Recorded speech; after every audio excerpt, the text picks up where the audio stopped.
Bom dia, irmãs e irmãos. Quero saudá-las nesta manhã, neste domingo, onde estamos aqui na igreja local, na nossa congregação, na cidade de Canoas. Uma situação um pouco inusitada, né? Nós fazendo um culto, onde está eu e o meu filho ali operando sons, como operador de som, né? E a igreja totalmente vazia.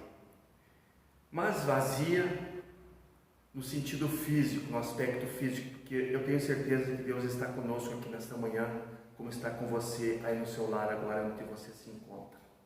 E eu quero te convidar nesse momento para nós estarmos lendo o Salmo 122, que nos diz assim: Alegrei-me quando me disseram, vamos à casa do Senhor.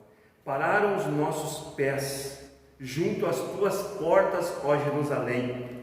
Jerusalém, que estás construída como cidade compacta, para onde sobem as tribos do Senhor. Como convém a Israel para renderem graças ao nome do Senhor. Lá estão os tronos da justiça, os tronos da casa de Davi. Orai pela paz de Jerusalém, sejam prósperos os que te amam. Reine paz dentro dos teus muros e prosperidade nos teus palácios. Por amor dos meus irmãos e amigos, eu peço, haja paz em ti. Por amor da casa do Senhor, nosso Deus, buscarei o teu bem. Aqui a gente observa, né, irmãos, a questão, o que tinha no coração de todo judeu, esse aspecto de irem a Jerusalém, de ter a cidade de Jerusalém como uma cidade edificada, uma cidade construída, uma cidade que pulsava, que acreditava, que sabia que todos os povos vinham de outros rincões para adorar em Jerusalém. Isso é um aspecto maravilhoso que a gente pode observar nessa passagem aqui. Também, neste momento, é o momento da nossa reflexão, nosso momento tão especial, o momento da confissão de pecados. E eu quero ler aqui no Salmo 51, nosso salmo tão conhecido, um salmo tão importante nesse aspecto de introspecção, nesse momento que todos nós devemos reconhecer o quanto nós somos falhos, o quanto nós somos pecadores e quanto a graça do Senhor nos atingiu. Que tanto é que quando nós nos arrependemos, nós podemos pecar, não deveríamos, mas nós pecamos. Todavia nós temos um advogado que nos defende as nossas causas. Disse Davi: Compadece de mim, ó Deus, segundo a tua benignidade e segundo a multidão das tuas misericórdias. Apaga as minhas transgressões, lava-me completamente da minha iniquidade e purifica-me do meu pecado. Pois eu conheço as minhas transgressões e o meu pecado está sempre diante de mim. Pequei contra ti somente, e fiz o que é mal perante os teus olhos, de maneira que serás tido por justo no teu falar e puro no teu julgar. Eu nasci na iniquidade, e em pecado me concedeu minha mãe. E eis que te comprases na verdade, no íntimo e no recôndito me faz conhecer a sabedoria. Então ele diz: Purifica-me com isopo e ficarei limpo. Lava-me e ficarei mais alvo que a neve. Nesse momento eu te convido, aí no seu lar, a você fazer esse momento especial, você e Deus, de pedir perdão, de pedir a misericórdia do Senhor neste momento. E Ele estará nos abençoando, estará nos purificando, estará nos perdoando. Então eu te convido nesse momento para nós estarmos num momento específico, num momento todo especial de confissão de pecados. Glória a Deus. Então nós louvamos a Deus por esse momento especial, sabendo que Ele nos perdoa, Ele nos acolhe, nos abraça como seus filhos e filhas.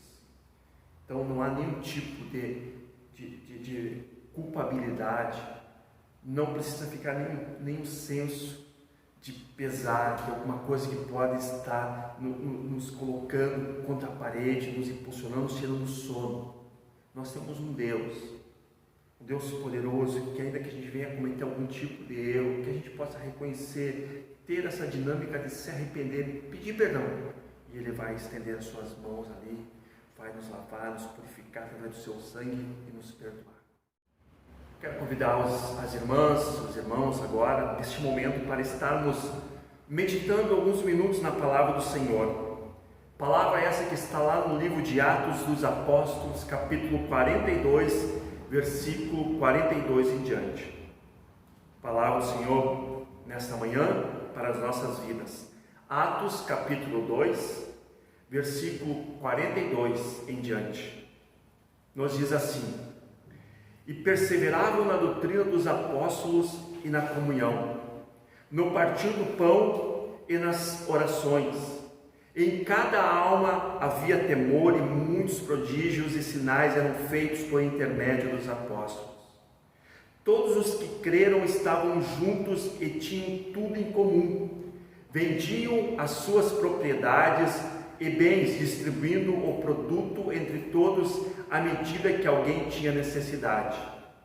Diariamente perseveravam unânimes no templo, partiam o pão de casa em casa e tomavam as suas refeições com alegria e singeleza de coração, louvando a Deus e contando com a simpatia de todo o povo. Enquanto isso, acrescentava-lhes o Senhor dia a dia os que iam sendo salvos. Irmãos, essa passagem é uma passagem que move os nossos corações. Se você que costuma ler as Sagradas Escrituras, se você lê o livro de Atos, que é uma narrativa, não é uma leitura truncada, você que talvez não tenha costume de ler as Escrituras, ou muitas vezes lê e tem algumas dificuldades de compreensão, eu te convido para você ler o livro de Atos dos Apóstolos.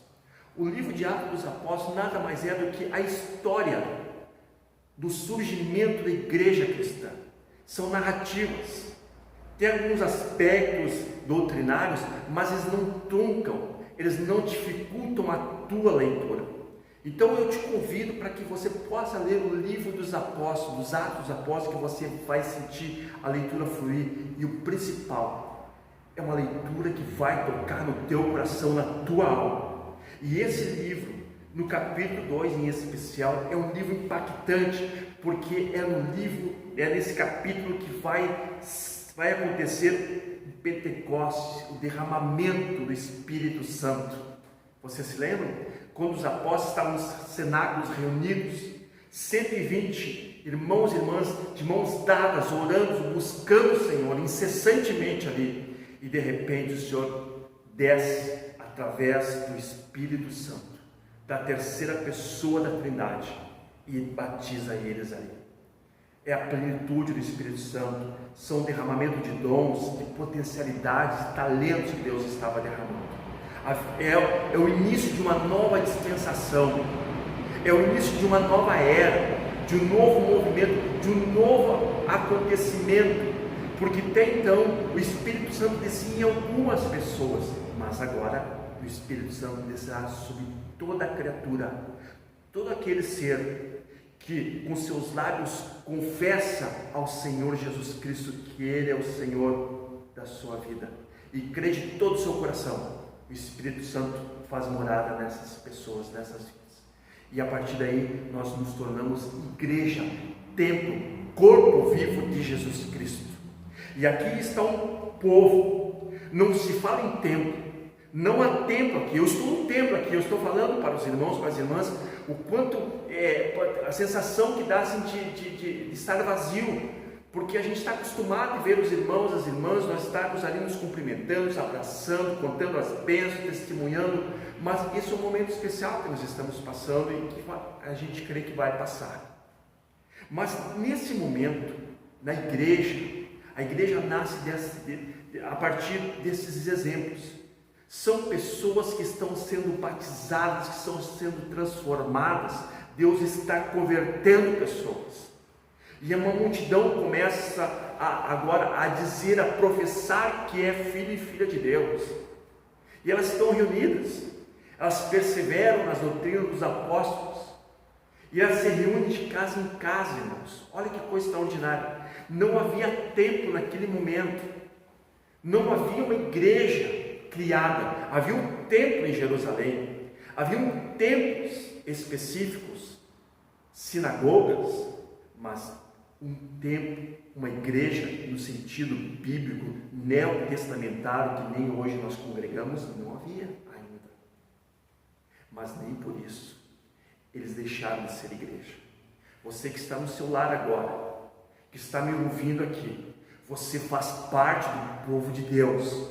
Você aí no seu lar agora, saiba que você é a igreja de Jesus Cristo, em carne e osso, mas principalmente em espírito, com um coração que crê, que acredita que Jesus Cristo é o Filho de Deus e foi Ele que te salvou. Essas pessoas, elas haviam no coração delas singeleza, alegria de estarem reunidas ali. Isso tem que pulsar em nossos corações. Hoje nós estamos separados, ainda que distantes, mas tem que haver dentro dos nossos corações essa singeleza, essa alegria de saber que nós somos igreja de Jesus Cristo. Aconteça o que acontecer, nós somos a igreja de Jesus Cristo, o corpo vivo, um corpo que pulsa, um corpo que geme, um corpo que se alegra, um corpo que chora, mas um corpo que é regido pelo cabeça, que é Jesus Cristo, o nosso Senhor e Salvador. E aqui diz que eles creram, eles acreditavam, e através dessa crença, dessa fé, eles viam que havia muitas necessidades. A liderança, os discípulos observaram que haviam pessoas que tinham necessidades, não tinham o que comer, não tinham o que se vestir. Então pessoas de maior posse, pessoas que estavam sendo transformadas, que estavam sendo salvas agora, que eram, quem sabe, senhores, eles começaram a doar muitas coisas, roupas, alimento para os necessitados, para muitos que eram escravos. Isso mesmo, pessoas que eram escravas, ou seja, naquele período ali, tinham os proprietários de terra, os grandes proprietários de imóveis, de terrenos, e eles colocavam escravos para trabalharem na sua propriedade. E muitos senhores estavam se convertendo, e muitos escravos desse senhor também estavam se convertendo a Deus. Olha que coisa extraordinária, irmãos. E Deus fazia isso, e diz que eles doavam, eles traziam muitas coisas, eles contribuíam, eles tentavam sanar todas as necessidades daquelas pessoas mais carentes que estavam vindo para Jesus Cristo. Era uma postura da igreja. A igreja era uma igreja atuante, ela não deixava nenhum passar necessidade. Havia essa singeleza no coração, porque quando pulsa esse sentimento de compaixão dentro do coração humano, grandes coisas acontecem, irmãos. Nós estamos passando por um momento tão difícil, que eu creio que Deus em algum momento, Ele vai conseguir fazer com que a igreja saia do seu estado de entorpecimento, porque a igreja, como instituição de Jesus Cristo, principalmente em nosso país, a sensação é de que parece que ela está engessada, parece que ela está inerte. As coisas estão acontecendo, as pessoas passam necessidades, há órfãos, há viúvas, há idosos, há estrangeiros, conforme existia lá no Antigo Testamento, que o Senhor sempre teve um cuidado. Talvez hoje não haja tantas viúvas necessitadas, como havia naquele tempo, por causa do machismo. A viúva, ela ficava renegada a nada, a muitas vezes ficar na casa da parentela do esposo que partiu, e aquela família não queria aquela mulher, porque já que ela agora, o esposo morreu, né, ela seria mais um peso, seria mais uma boca para se alimentar dentro daquela família. Então por isso que a família do esposo não queria muitas vezes aquela mulher, despedia ela. e ela ficava muitas vezes desamparada, principalmente se ela tivesse um filho para, de alguma maneira, sustentá-la. Hoje não existe tanto nessa concepção viúvas, mas existem outros tipos de necessidades. Há enfermos, há pessoas abandonadas, há idosos nas ruas hoje, crianças. Ou seja, o que a igreja tem feito? O que nós temos feito? Será que pulsa dentro de nossos corações essa compaixão, essa singeleza de coração? Ah, mas eu não vou ajudar, não é cristão, eu não vou ajudar, não é da igreja, eu não vou ajudar. Verdadeiro cristão, aquela pessoa cujo Espírito Santo pulsa dentro de você, você não consegue ficar tranquilo vendo uma pessoa passando necessidades, uma pessoa ali, muitas vezes, pedindo um pedaço de pão. Nós sabemos, claro, há muitos pedintes, há muitos jovens, principalmente que estão nas drogas, que pedem alguma coisa para nós, mas principalmente dinheiro, e muitas vezes nós acabamos não concedendo, mas há muitos que pedem um pedaço de pão, há muitos que pedem um casaco para tentar de alguma maneira esquentar o seu corpo. A igreja precisa se mover para isso. O nosso país é um país extremamente cheio de complexidade, é um país enorme, mas há muitas desigualdades. Há países, claro, eu vou usar um exemplo que não deveria, mas é o nosso exemplo, que é os Estados Unidos, irmãos, que é um país que não há essa diferença social que a gente fala. O país norte-americano, ele é quase que uma simetria. São umas pessoas que têm menos e tem umas que têm mais, mas, ou seja, a diferença não é muito grande. Não há bolsões no nosso país, irmãos. É um bolsão. São pouquíssimos, como se fosse uma grande pirâmide. Uma grande pirâmide. Olhem só, uma grande pirâmide. Olha aqui. Aqui está os ricos, a nobreza, a casta do dinheiro no nosso país. Mas é minoria. A grande maioria, irmãos, está na base. Pessoas pobres, necessitadas, que não têm um plano de saúde, pior, não tem muitas vezes um prato de alimento para saciar a sua fome. O que a igreja tem feito? O que nós temos feito? Será que a igreja tem feito alguma coisa, tem feito a diferença? Será que essa epidemia ou pandemia que Deus está enviando, será que não é de alguma maneira Deus sacudindo a sua igreja aqui na face da terra? É para nós pensarmos um pouquinho, irmãos. A igreja, qual é a missão da igreja? Qual é o papel da igreja? Porque somos igreja para enchermos as nossas igrejas, as nossas catedrais de pessoas bem vestidas com seus carros. Muito bem, maravilha, não tem problema, pode ter isso. Mas isso não pode ser a essência da igreja. A essência da igreja é ser uma igreja pulsante, uma igreja que se preocupa com o necessitado, com aquele que não tem Deus ainda, com irmãos que estão passando necessidades. É essa preocupação da igreja que nós precisamos estar alertas. Parece,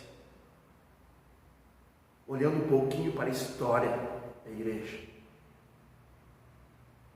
quando a igreja ela trabalha num sistema liberal, numa política de abertura, numa política muitas vezes de conchavos, de alianças, igreja e Estado, nunca deu certo. Nunca deu certo. Basta ver a igreja no período de Constantino, imperador romano, que se diz cristão, que se converteu ao cristianismo, que coloca o cristianismo como a religião do império, mas ele não impede as outras religiões. Todos podem adorar seus deuses. A igreja do império era o cristianismo. O que aconteceu? Uma miscelânea, uma mistura. religiosa, muitas coisas entrando na igreja naquele período, misturas de doutrinas. E aí a gente vai observar que chamavam de que os cristãos serviam a um Deus, não um Deus, mas 3 deuses. E aí vai se criar uma reunião que é o credo de Nicéia, para defender a bandeira da Trindade, que nós não servíamos a 3 deuses, mas a um Deus. Por quê? Porque a igreja se juntou com o Estado, entrou no sincretismo religioso. Nós precisamos ter esse cuidado. A igreja de Jesus Cristo, ela não pode se misturar, ela é pura. Deus nos concedeu uma pureza tal, chamada santificação. Nós passamos por um processo de santificação. Irmãos, o maior exemplo deixado por Jesus é a questão do sal. O sal, ele só se torna esse tempero, esse agente de conservação, se ele estiver puro. Puro, não pode estar contaminado, misturado. Você coloca o sal na carne, é o maior exemplo, Galdério, os gaúchos aqui, que há 100 anos passados não havia processo de refrigeração. Como tu vai conservar a carne? Os grandes estancieiros, salga lá, meu amigo, vai lá e salga a carne, faz o processo onde vai surgir o nosso charque, salga ela. E pode ter certeza, se o sal for bom, a carne vai se tornar um charque, uma carne gostosa, não vai estragar. Quando você comer, você vai sentir aquele gosto maravilhoso da carne, extremamente bem temperada, bem conservada, tirando o sal, é claro, o excesso. Agora, se o sal fosse um sal misturado, um sal que perdeu a sua sanilidade, o seu processo, o agente principal para essa conservação, pode jogar fora a carne que vai apodrecer. Esse é um exemplo como igreja. Nós somos o sal, nós somos o agente de conservação, para que essa igreja, para que a sociedade não venha apodrecer, não venha adoecer, não venha se perder completamente. Nós somos o sal, processo de conservação. Nós não podemos nos contaminar.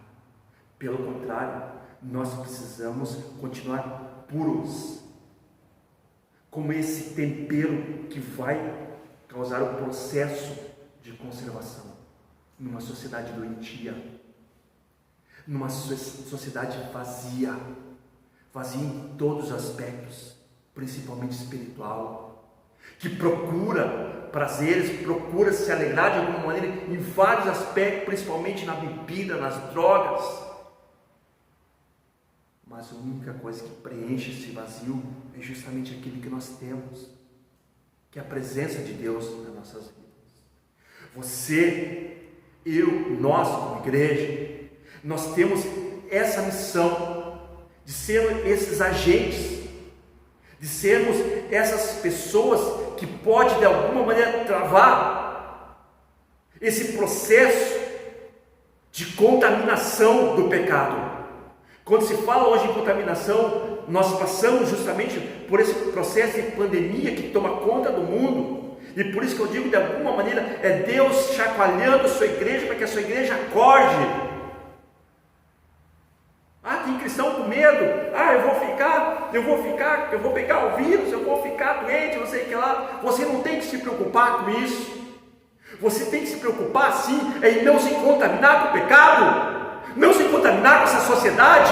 Nós somos igreja, nós podemos pegar sim esse vírus, mas entretanto esse vírus não vai te acabar, não vai te corromper, não vai te afastar de Deus. Mas o dia que você é sal e que você for misturado, que você perder essa sanilidade, você poderá sim ser afastado de Deus, porque você não é mais puro, você não é mais um agente de transformação. Nós somos a igreja. A igreja é esse tempero, ela tempera. Não é para deixar salgado ou deixar sem sal, é para temperar, é para conservar, é para fazer com que o pecado não penetre mais em meio à sociedade. A sociedade está morrendo, a sociedade está doente, a sociedade está numa pandemia através do pecado. E nós, como igreja, o que nós temos feito? O que eu tenho feito? O que você tem feito?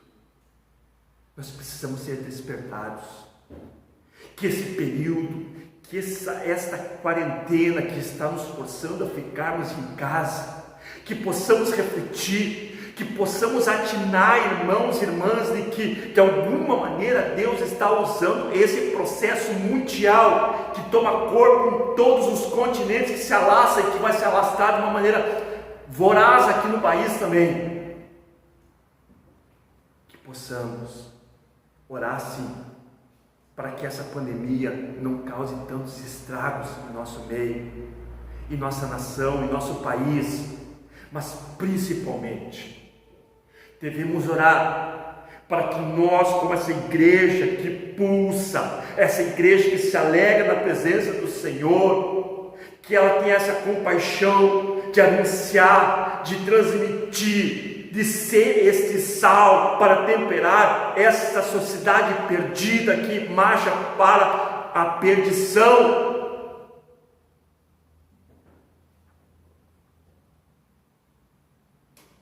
Eu e você fizemos parte dessa igreja. Igreja começou assim, pessoas se reunindo, crendo nas palavras de Jesus, antes de ascender aos céus, depois de ter feito o chamado para Pedro, que ele cuidaria das suas ovelhas. Jesus diz: eu vou para o Pai, mas vocês fiquem em Jerusalém. Fiquem em Jerusalém, até que do alto vocês sejam revestidos de poder.